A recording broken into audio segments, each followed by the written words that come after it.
prescribed for you. Okay, so if you're and you still got some Demerol, some Darvocet, some Tramadol, something like that was left over from a knee injury a few years ago, or from dental surgery a year or so ago, which are years, and gosh, my playground got all too hard and hurts, I'm gonna take one of those. Don't do that. Because if you take a medication and it shows up on your background check or on your drug screen, and you don't have an active prescription for you from a licensed medical provider, you will be dismissed and you will have to wait a year before you can reapply to the program. Also remember that CBD products, while they are legal, sometimes they can show up on a drug screen. And if they show up on a drug screen, we have no idea, we have no way of knowing what that really is. And so that will count as a positive drug screen, and you'll have to wait a year before you can come into the program. The immunization tracking package needs to be completed by June 20th. Even if some of the stuff is pending, you need to have completed that package. You need to upload all of your immunizations into Complio. If you have questions on how to do it, you can always contact the nursing office and someone there can help you.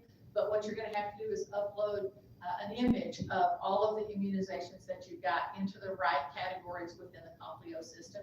And if you've got them all, if all of your immunizations are on one sheet, you're going to have to add that sheet to every spot. You can't just go, well, I added it once and I'm good. We're looking for all green check marks and not a bunch of red X's. So if you see red X's on there, you know you still got something messed up that you have to work on. COVID vaccine. AC doesn't require you to have a COVID-19 vaccine, but we do require you to either have the vaccine or to have uploaded an exemption form, either a medical or a religious exemption form. That is really for our clinical facilities, not so much for AC, but our clinical facilities do require that, and we have to report that out to them. So you're going to have to upload one or the other, either the exemption form or the COVID vaccine. Like I said, AC is not requiring it. We don't mandate that. But we do have to follow the rules and regulations of the clinical facilities where we're participating. And we need to get that as well as the other immunizations by June 20th. Yes? Where can you get an immunization form? Oh, sorry, I can't hear you. Where do you get the exemption forms for the We have immunization? exemption forms online that you can get in the Complio app. So when you go into that app, you can download that, you can fill it out, and you can send it. If you're claiming a medical exemption, it has to be signed by a medical practitioner that is actually taking care of you. If you're claiming a religious exemption, you don't have to have that signed by anyone else. You just fill it out. And you don't have to give like a whole lot of details about your religious background, that kind of thing. Okay? Okay. Other questions on that? Okay, moving on. So remember that if you're missing any of your requirements on June 20th, we will offer your spot to the next person on the list, and you will have to reapply during the next session. Additional information we've gotten, this is just some stuff that you need to be aware of should you be accepted into the program. All of our campuses here at AC, all the clinical facilities that we use, that we send you to, they are all non-smoking. You can't smoke anywhere on the campuses, whether that's in the parking lots or on their sidewalks, that kind of thing.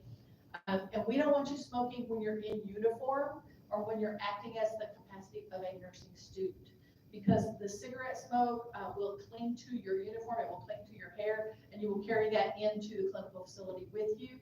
That can cause allergic reactions, it can cause nausea and vomiting, it causes problems for our patients. So if you're in a clinical facility and your instructor smells smoke on you, she's going to ask you to go home, and that will count as a missed clinical day. So you want to be aware of that. Also, when you're looking at going into uniform, that you may have all kinds of body art and cool tattoos, and that's great. I kind of like some of the tattoos, they're pretty cool. I like to hear the stories behind them because there's almost always a story behind them. But we have to be respectful of our clinical facilities and where we are in the clinical facilities. So if you have tattoos that are going to show, you're going to want to get them cleared with the program director, just to make sure. So if you're going to say a pediatric unit and you have, a giant dragon who's eating somebody and their blood's dripping down, it could be scary for the pediatric patient. So we may make you cover that one up. But it is strictly to facilitate a good clinical experience for you and our patients that we take care of. Most of the time, it's not an issue. If it is an issue, we'll just ask you to cover that up. Let's see what else I got. Hair color. We like kind of normal hair colors, biologic hair colors that are natural to the human body. The hot pink, the neon green, the beautiful purple, which is my daughter's color. She's got beautiful purple hair right now.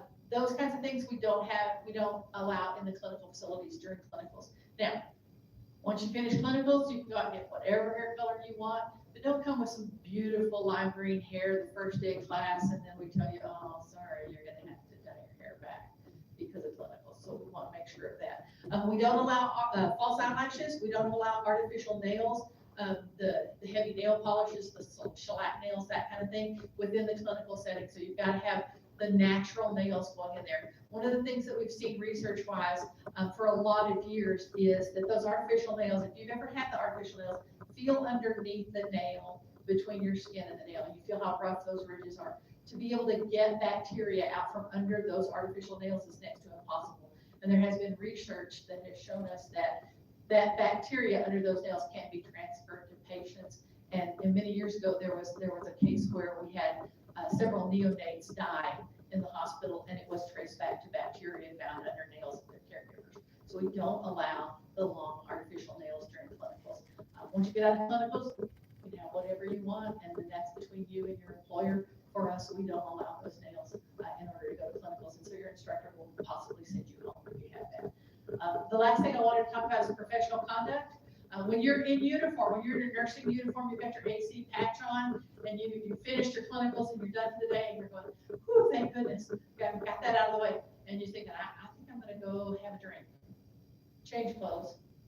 Don't go have a drink in your AC nursing uniform. Don't go party in your AC nursing uniform, because you're representing Amarillo College, and because anymore, everybody out there has a cell phone with a camera on it.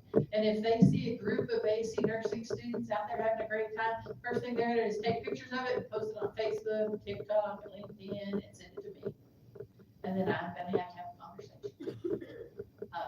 Unprofessional conduct while you're representing Amarillo College can be a reason to get dismissed from the program, and you don't wanna do that. You don't wanna risk it. So we need you to make sure that you're professional, you're in your professional mindset anytime that you're in that nursing uniform. Okay, all students are required to have technology, either laptop, tablet, something like that. Most of our tests within the program are done on computers. Most of our homework and things like that are done and submitted on computers. We have a process that we use, ATI. We also use Respondus Lockdown Browser and some things like that to protect our tests' integrity. Because that you have to be able to utilize a computer of some kind. If you don't have one, you can get one from the bookstore because it is a required piece of equipment. Your financial aid will cover that. But if you have a Chromebook, because when you graduated from high school, they said, well, if you'll pay us $40, you can keep your Chromebook. And so you kept it because that way you wouldn't have to buy a laptop. Chromebooks don't work well with our ATI system or our Respondus Lockdown Browser. So we recommend that you not use a Chromebook. The same for an iPad. We recommend that you don't use it because it's just not really compatible with all of the different softwares that we're using.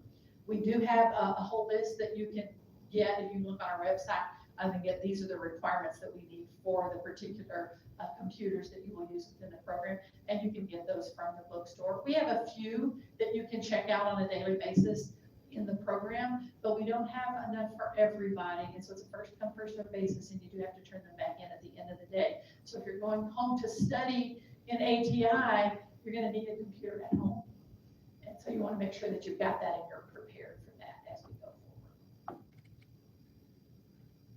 Okay, important dates. They've been through the program, but I want you to look at this. Transcripts need to be submitted by April 11th. Your CNA information by April 11th. The last day we want you to take the HESI for nursing is different than the rest. It's April 23rd. The online application will close on April 25th at 3 p.m. and after that you cannot apply. Emails will go out to either be accepted or denied the spot on May 21st. And the last day for you to accept that position is May 23rd. Then you have to get Complio completed by June 20th, and your classes will begin on June 20th, or on